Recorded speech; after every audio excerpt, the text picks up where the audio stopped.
All right, Moto Dad podcast episode. I'm gonna call this 3.2. This is kind of like a bonus of episode 3. We had some downtime. I'm sitting with Chris Canning, who is training my son this week, doing a training camp that's been really, really fun so far. Chris is a professional athlete, so he chooses not to drink. And we check the bylaws, we check the rule book for the Moto Dad podcast. And if you are not a dad, you don't have to drink. Perfect. So, okay, but I am a dad, and I get to drink. Yeah.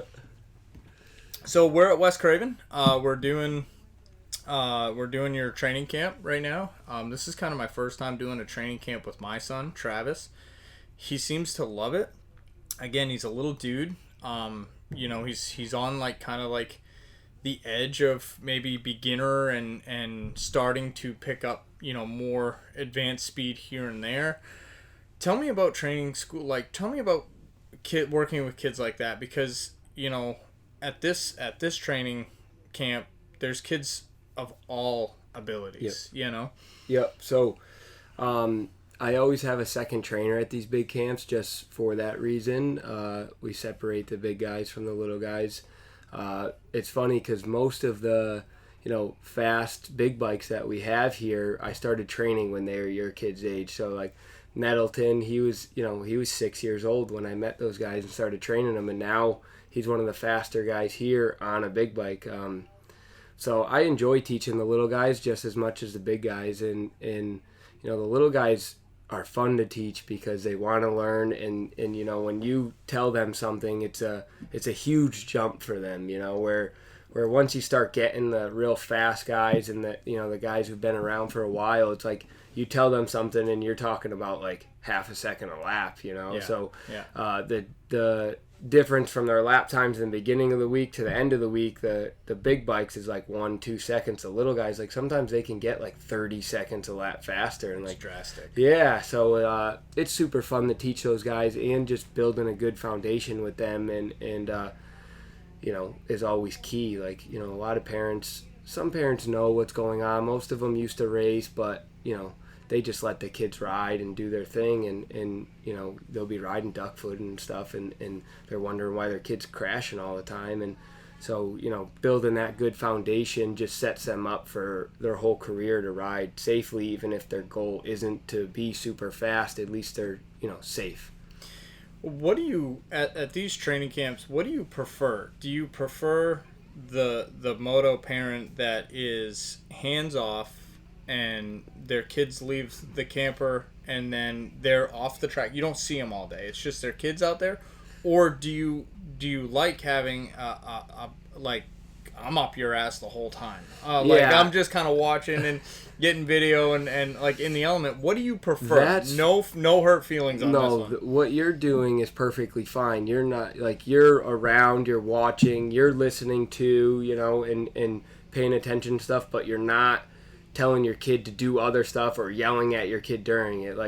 I love when parents are around and watching. I don't like when, we're working on one thing, because I like to work on one thing at a time, because, obviously with little kids, you can't tell them 3 things to do, because then they're not doing any of them, Yeah. So, and parents, they don't think that way. They just think that, or most parents think that they can just we're working on one thing, and they, see something else that we will eventually get to, but they're just in the kid's ear, and then I'm in the kid's ear, and those are the parents that I'd rather them just sit at the camper. But what you're doing, video and stuff that's awesome to me, and your kid loves it, obviously. So it's to me, that I don't mind that at all. I can't help myself. I'm just so interested with every aspect of it. When and it's not just my son, I'm watching everybody out there learn and progress, and I'm a freak when it comes to body position and riding the bike correctly, and I see all these kids, and I love it. I love being there. I can't, honestly, I should be working most of the day doing my job remote that I should be doing, but I can't help it. I feel like I'm missing something, Yep. Yeah, and I love that. Like I said, I love when the parents are watching and they're cheering everybody on, and I go over it at the end of the week because kids never want to listen to their parents. You know what I mean? Like the kid on the Cobra that's here, like Rich, his dad's name is, and he's like, I was asking him what he's learning and stuff, and he's like, yeah, he goes over some of the same stuff that you talk about, and he's like, well, why don't you listen to me? He's like, because I'm not training with you. And I'm like, it's so funny, like the way a kid's brain works, you know. And I go over it, like tomorrow we'll go over it before we head home, and I explain to the kids, like, listen, like, your parents listen to everything that's going on, and they see it, you know, and they know what you're doing wrong, so you need to start paying attention to what they're saying to you, you know.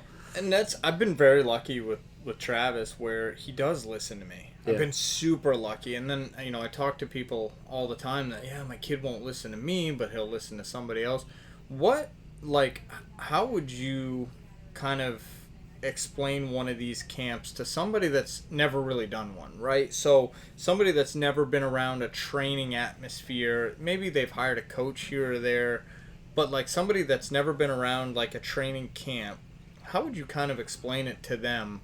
You know, whether their kid is a beginner or, you know, starting to get faster. Yeah, so I like to train, like my training style, I like to use fun to keep the kids interested, you know, like it's easy to go to these big facilities like MTF and stuff, and you know, they're grinding and they're obviously putting work in, but they don't do anything fun there, you know, like they're putting motos in, they're in the gym, there's no, like, we do those tag team races, and we're going to do some fun stuff tomorrow, and like that keeps the kids interested in wanting to keep getting on the bike. Like if we were out there like today during motos, if we were just hammering motos all week, and like, yeah, they will get faster, but they're going to be burnt out and they're not going to enjoy any of it, you know. And explaining the camp, like I mean, we do a little workout so that kids understand, you know, that they do need to work out. You know, little guys, it's not a huge deal really for the little guys, I don't think, just because they're always running around and doing stuff anyways, and really, like, they're doing 4-lap motos. It's not like their cardio is gonna, you know. Yeah. But it's good to get in their head, like, okay, like, I will have to work out eventually, you know. And the bigger guys, they, you know, obviously in 1 week they're not just gonna like be in shape and be able to ride, but it's good to give them an idea of the stuff that they can do, and they don't need a membership, like a gym membership, to do.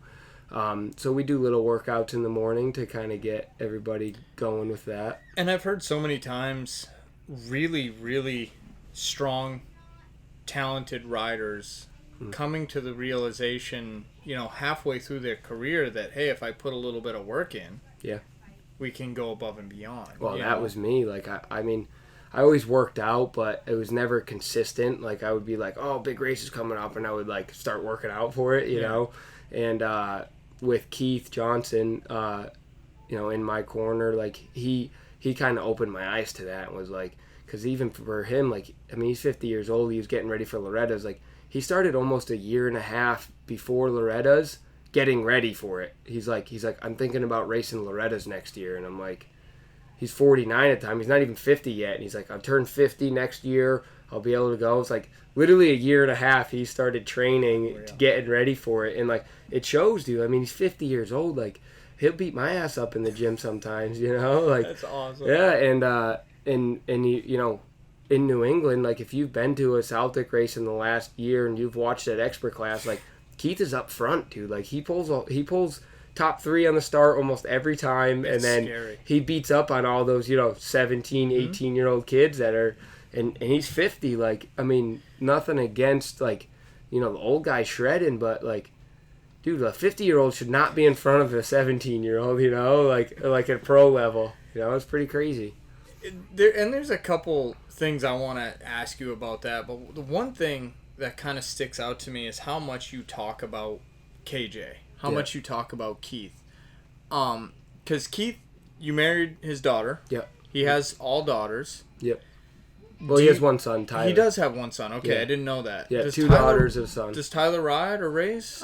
He kind of does. He likes riding. When we go riding the sand pits behind his house and stuff, Tyler will ride with us. Okay. He's raced Southwick a few times, but He does basketball and you know, a few of the ball sports. He's really good at it. Football, he does football. He's really good at that stuff. And Keith is like, it's funny, like he's such like a protective dad, and you would never guess that, because like he'll get smashed up and have no problem like get back on the bike. Like you've seen him when he went over to England or wherever it was. Oh, like, yeah, he was. I mean, beat he's up. like, yeah, bleeding everywhere, and he's like still shredding. Tyler falls over, dude. He's running. You know what I mean? Like, Yeah. Like, and it's never even a bad crash, because like I said, Tyler just rides for fun. He's Yeah. not like trying to go crazy, and like he'll fall over, and Keith is like first guy there. You know, it's so funny.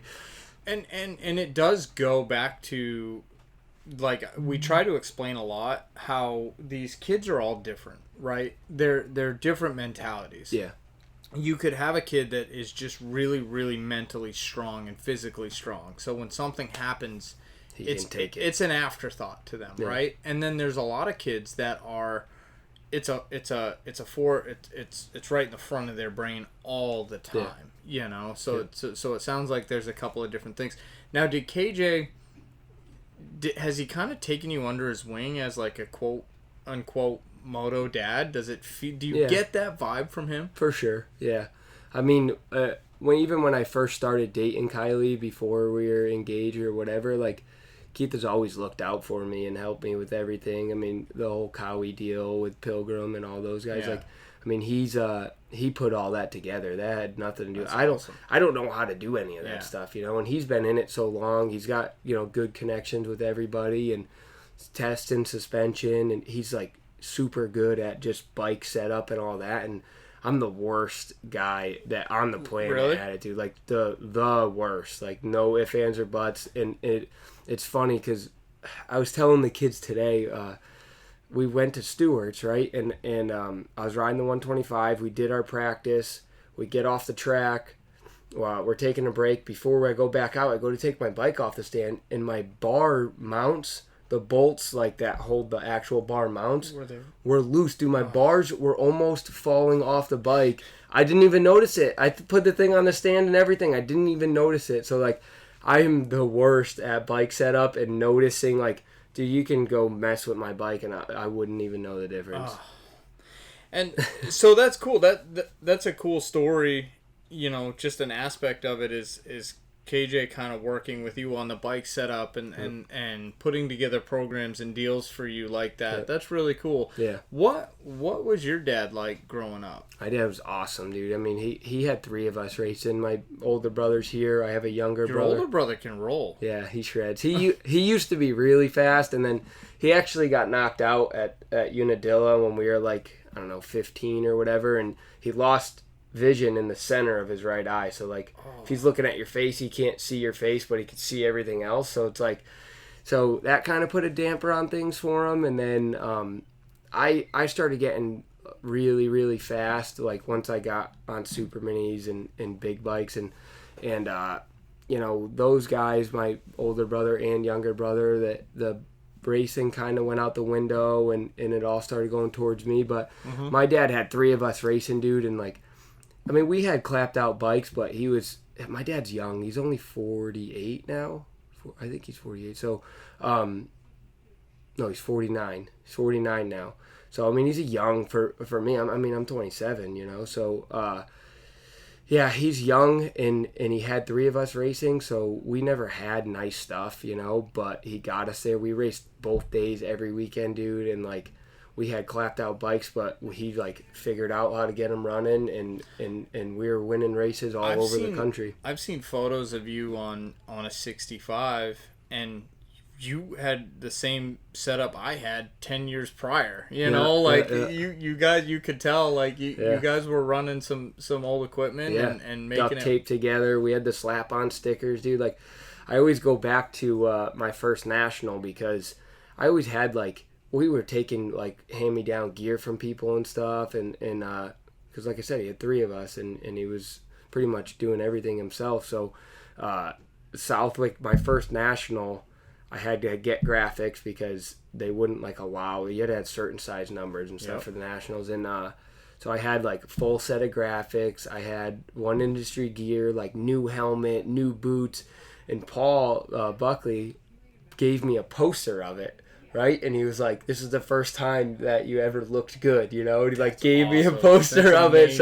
So like, yeah, dude, I grew up on I had bikes, so I can't complain, and obviously it brought me to where I am today. And but I grew up on some piles, dude, that's for sure. And like, I was borrowing my friend Mikey Shea. We grew up traveling. Like, we would load up in their trailer and we travel with them everywhere. Like, I raced his bikes half the time, and I remember he rode Suzuki's. No, he was mainly Hondas, but he had Cowies for a while too, and he was fast too, but he was wild. Yeah.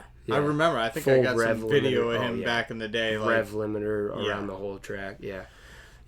So your dad then, you know, he obviously dealt with some adversity on, you know, having 3 kids and having to keep 3 bikes together. But what was he like? What was he like mentally? Like, what when it came to being a moto dad at the track, how did he handle the stress of it? How did he handle having 3 kids out there? One, you know, starting to get faster. How did he handle those things? How did he handle losing? He was a hard ass, man, honestly. Like, my older brother was super fast when we like got into it, you know what I mean? And he was super tough on him, and like it burnt him out, so he kind of like realized that and like eased off a little bit on me, you know what I mean? But I mean, he was tough, you know, like he didn't care if we lost, but you know, if we were not riding good, like, he was fired up. And I mean, I have nothing but good things to say about him, you know. He was awesome, and he, like I said, he figured out how to keep us racing, which was tough, you know, and we beat the shit out of bikes, dude. Like, I mean, we rode all the time. He used to work all day, and then we'd have stuff ready. We'd load up, and then, you know, Tony used to have the track in Connecticut, Rocky Hill, and, you know, that was only 20 minutes for us, so we were ripping over there almost every day, you know, and we were doing a lot of riding, and he had no clue what he was really talking about, like, training-wise.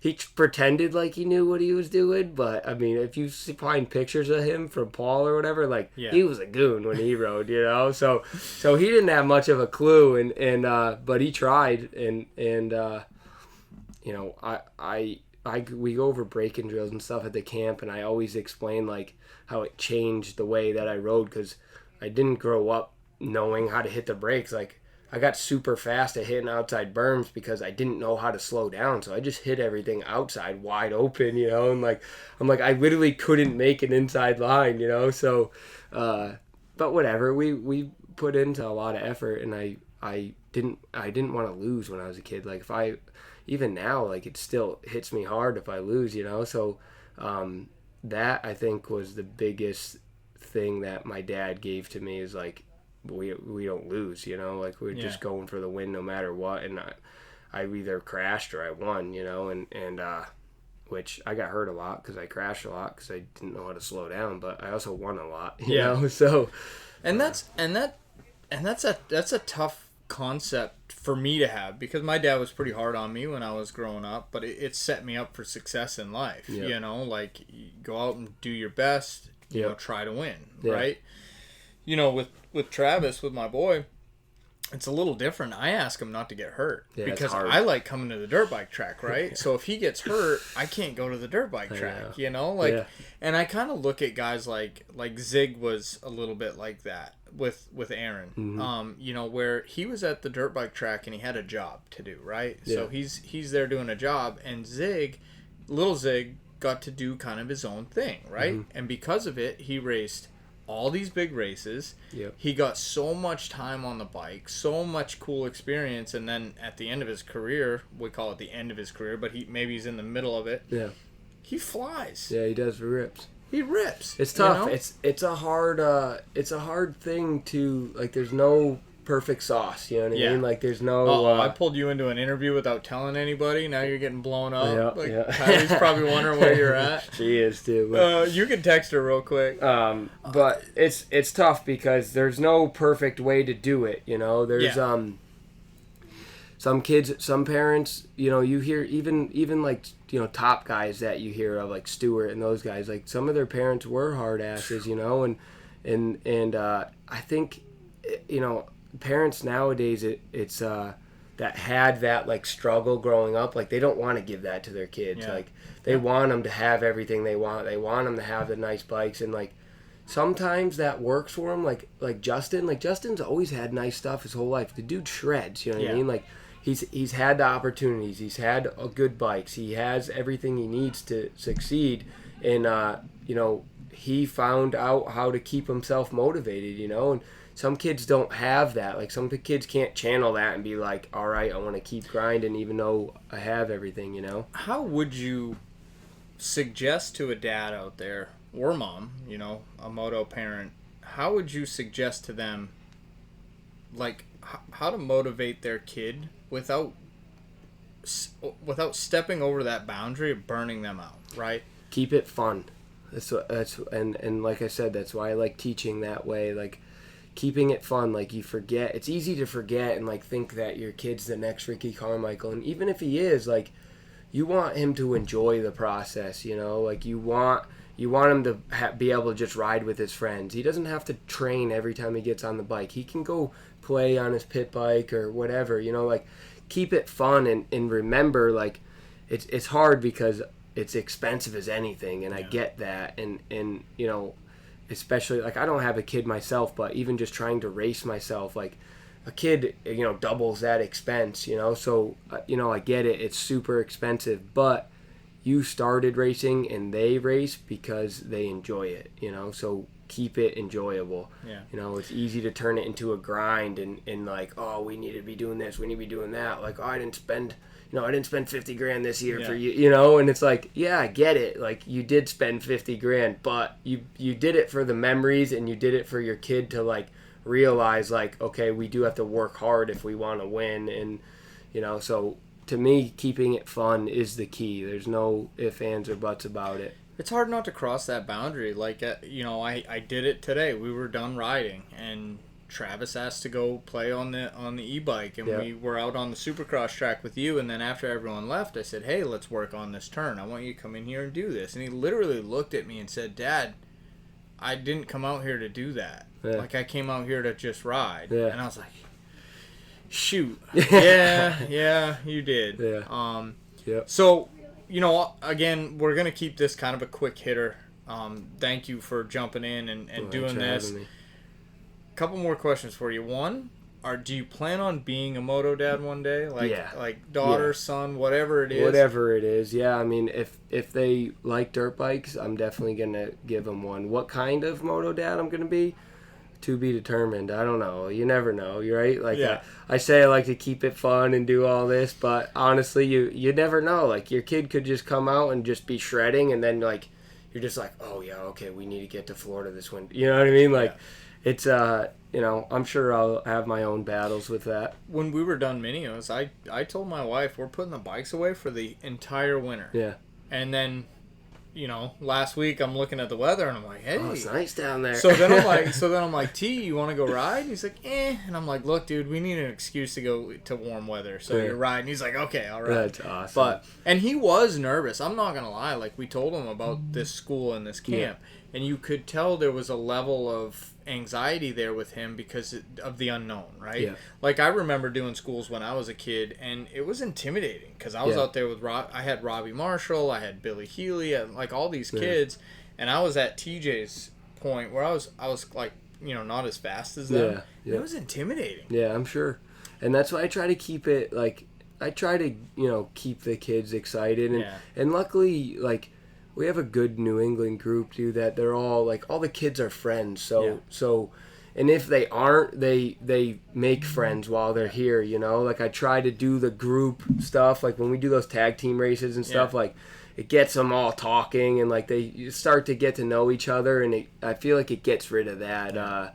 you know, anxiety, and they start to loosen up. Like, first day is always, you know, it's like first day at school. Like, it's always trying to figure out what's going on, but they all know each other, and they all, you know, enjoy riding with each other. And for the most part, like, I have no issues if there's like a troublemaker here. Like I have no issues telling them to leave, dude. We had kids here a couple of years ago that were like messing with the porta potties and stuff, and I was like, dude, you guys aren't allowed back. Like, don't come. Yeah. You know, because I do it because I love it. I love watching the kids, dude. Like, I love watching them get better. I like seeing them at the races, and like they run over and they want to say hi, and I go try to see them on the gate, and like I like all that. Like, yeah, I make pretty good money at it, but I don't do it for the money. You know what I mean? Like, if I wanted to do it for the money, I'd have 60 people here, and like I do it because I want them to learn. I want them to get better, and I try to make an environment where, you know, they feel comfortable, and that's where they want to, you know, do good. So I'm gonna put you on the spot. What's your best Moto Dad story? Negative, positive? Oh man, I don't know.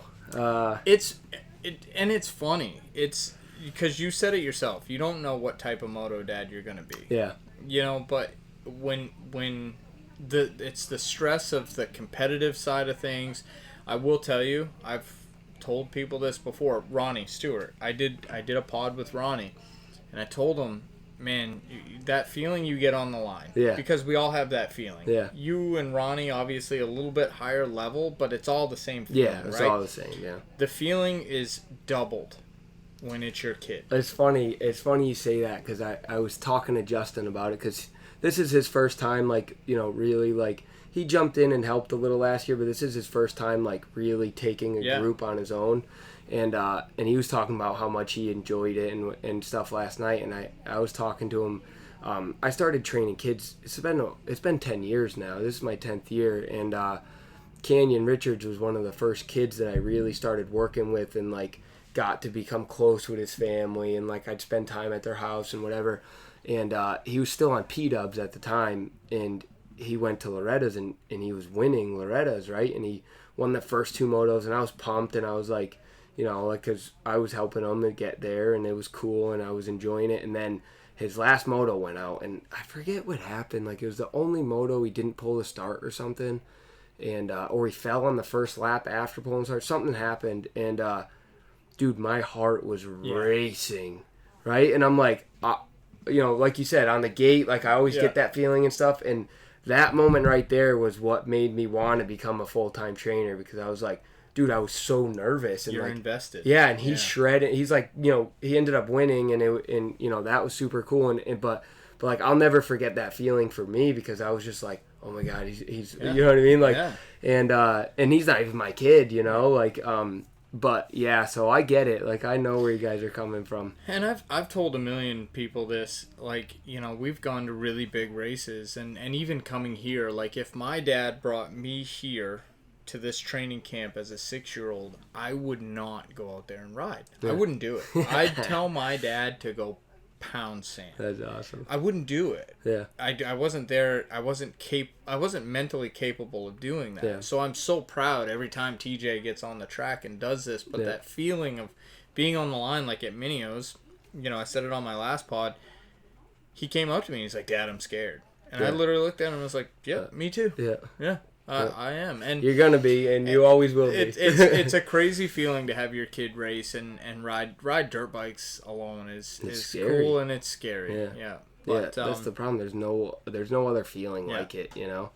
So any Moto Dad stories? So the only one I can think of right now, and it's not really a Moto Dad story, but if you know John Coquinos, Justin's dad, he's someone that like doesn't talk to anybody, right? Like, if he does know you well, he'll talk to you all day, but like he's always like keeps to himself, and you never see pictures of him. He's never around for pictures for Justin and stuff. And Justin won College Boy Loretta's this year, and we got him on the podium and like convinced him to get up there to take a picture and everything, and like, you could tell he was pumped, you know what I mean? But he doesn't show emotion. Yeah. He's one of those guys.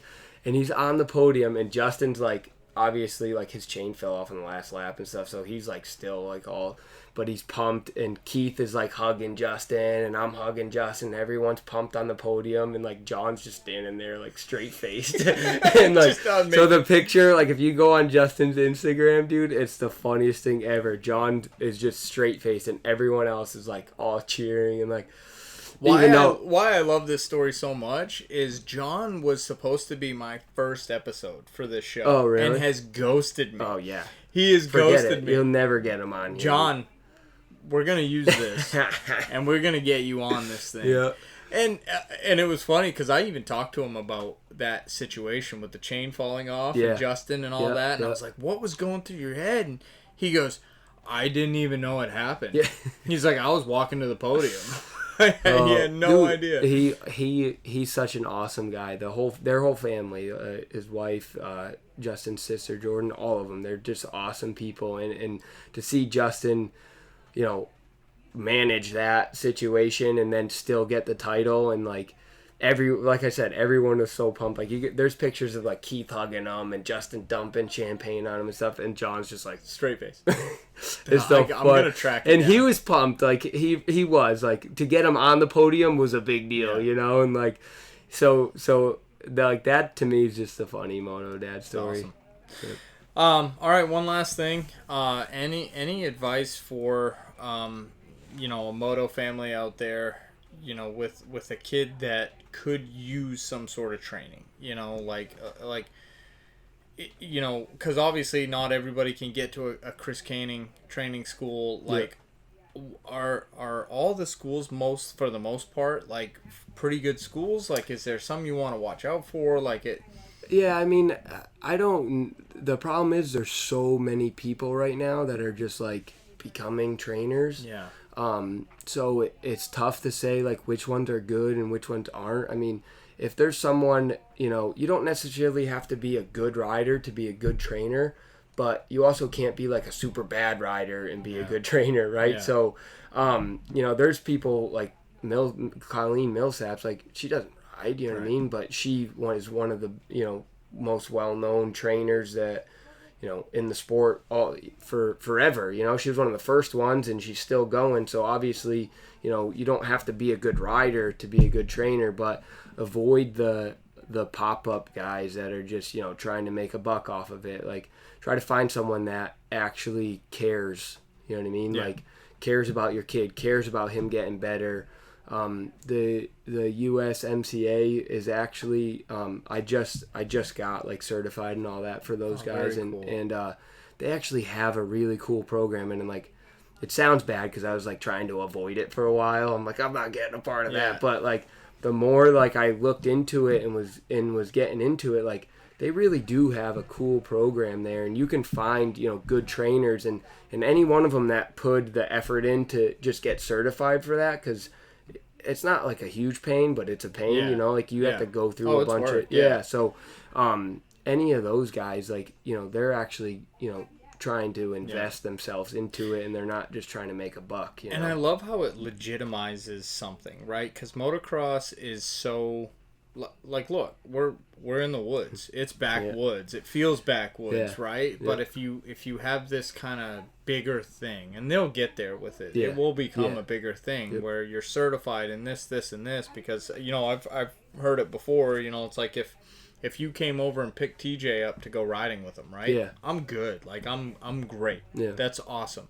But my wife's gonna be like, who is Chris Canning? Yeah, and I'm gonna be like, well, he's a pro rider. Okay.